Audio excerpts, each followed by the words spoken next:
Salas. Well, we turn now to the reaction by activists and organizers to Trump's victory on Tuesday. Anti-Trump protests continued for the second night in a row on Thursday in cities across the country. New York, Philadelphia, Dallas, Oakland, Portland, and more.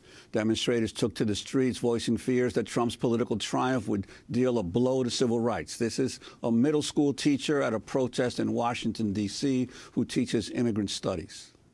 A lot of them were really confused about these election results.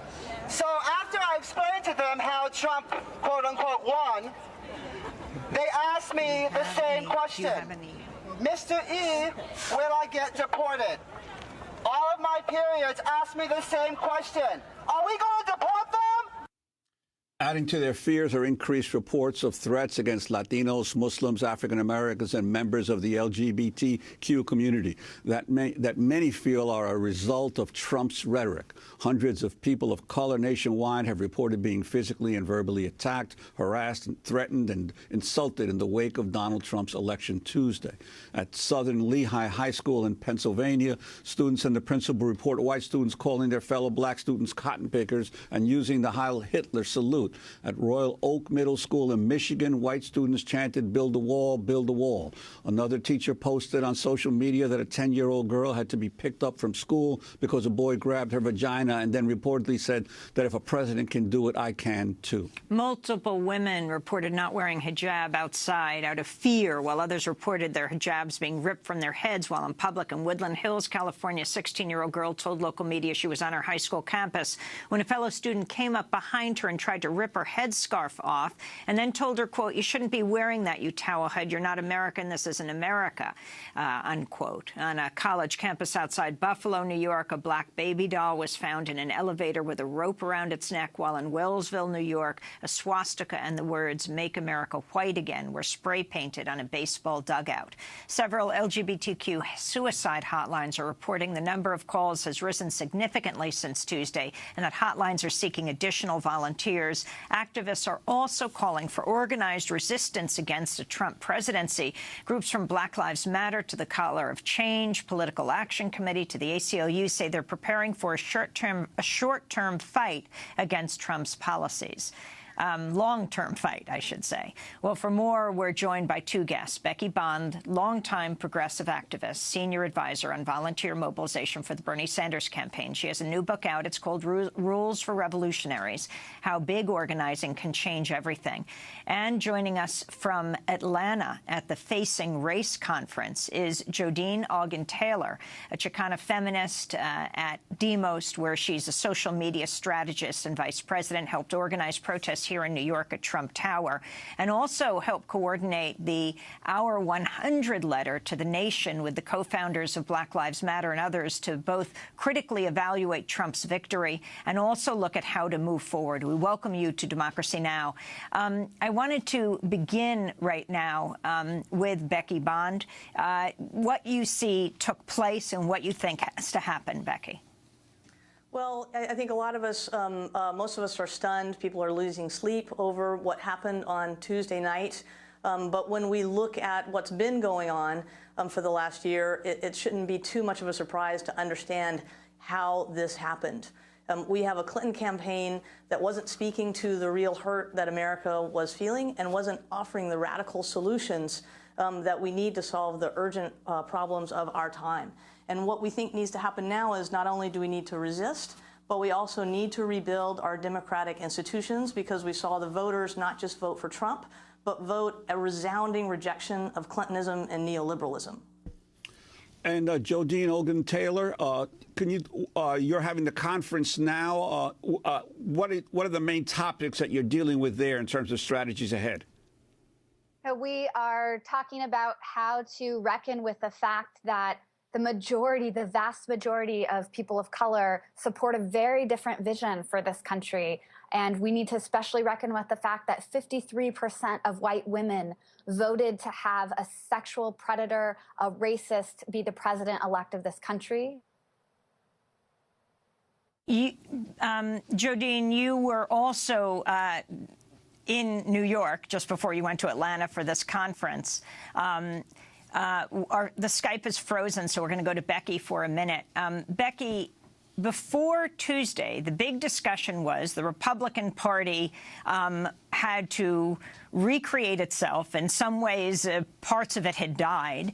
Now, the Republican Party is, to say the least, just going to figure out how they'll align themselves back together again, but they seem to be doing that very quickly.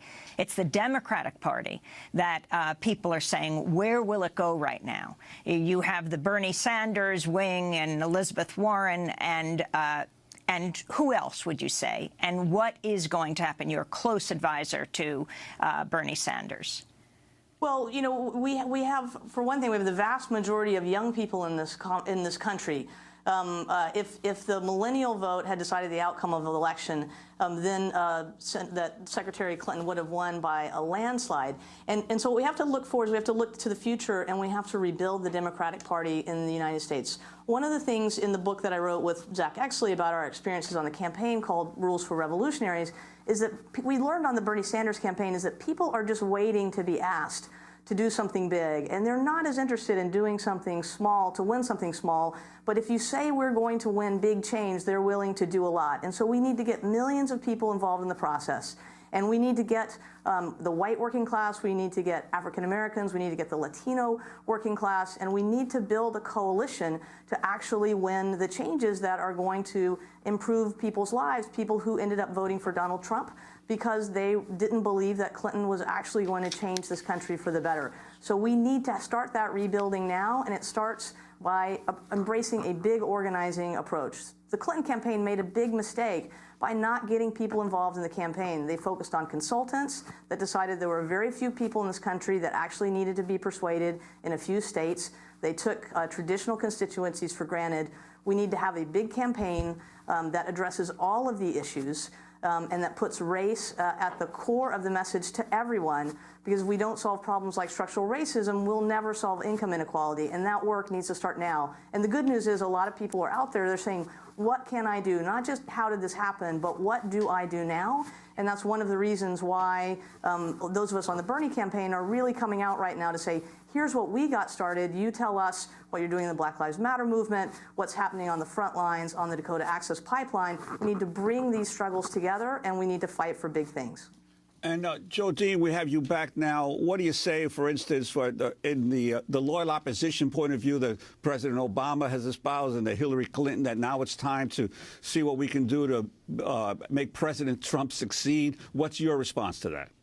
Well, I would agree with Becky that there are millions of people in this country right now asking what they can do, and we are really pleased that there's a resource for people from all over the country to come together and pledge to take action and to follow explicitly women of color's leadership in a vision forward for this country that is a pro-immigrant, pro-woman vision that includes a vision for Black lives, an end to rape culture, and an end to Islamophobia. Over 100 women of color came together, and on the morning after the election, we wrote a letter to this country saying, here is a vision forward. Join us. Pledge to take action, not just in the first 100 hours, not just in the first 100 days, but beyond. And by signing that pledge, people are making themselves available to get information from all of those 100 organizations led by women of color to find out how it is that they can continue to take action, how it is that we can continue to stand together and protect our immigrant communities, protect our Muslim brothers and sisters, and stand together for a country that needs to be led by women of color if it's going to be a country that is working and good for all of us. Donald Trump tweeted last night, just had a very open and successful presidential election. Now professional protesters incited by the media are protesting. Very unfair. Jodine, your response to that? I'm also seeing increasingly in the mainstream media, like on CNN, they're talking about the professional activists who are getting out there trying to delegitimize the level of protest around the country right now. That term, professional activists. You know, I think that Donald Trump is very afraid and needs to be very afraid of a public that sees democracy as not a spectator sport, of people that believe that we need to be in the streets, we need to be able to govern ourselves, and that is the true spirit of democracy.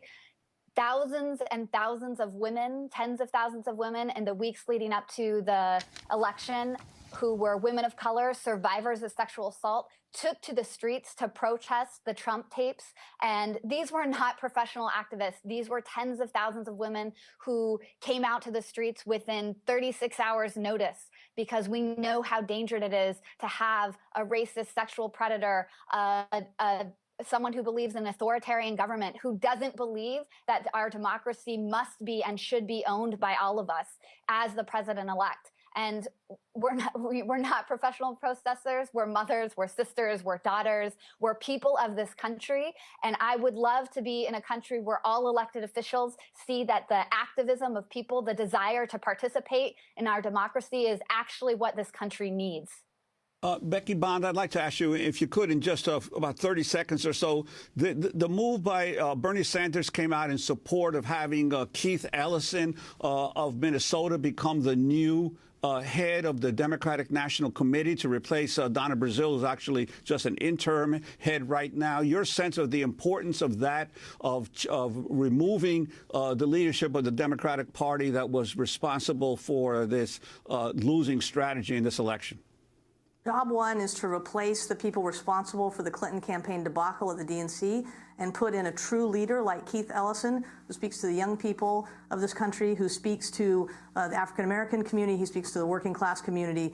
We need new leadership at the DNC. Keith Ellison needs to go in and clean house and then start rebuilding so that we can have a wave election in 2018 and then replace Donald Trump in 2020. We want to thank you both for being with us, Becky Bond, Jodine Olguín-Tayler, for joining us. Becky Bond's new book is called Rules for Revolutionaries, How Big Organizing Can Change Everything. And thank you to Olguín-Tayler, who was in the streets in New York just 2 nights ago, now in Atlanta, at the at the conference right now in Atlanta called Changing Race. This called Facing Race. This is Democracy Now!, democracynow.org, The War and Peace Report. We'll be back in a minute.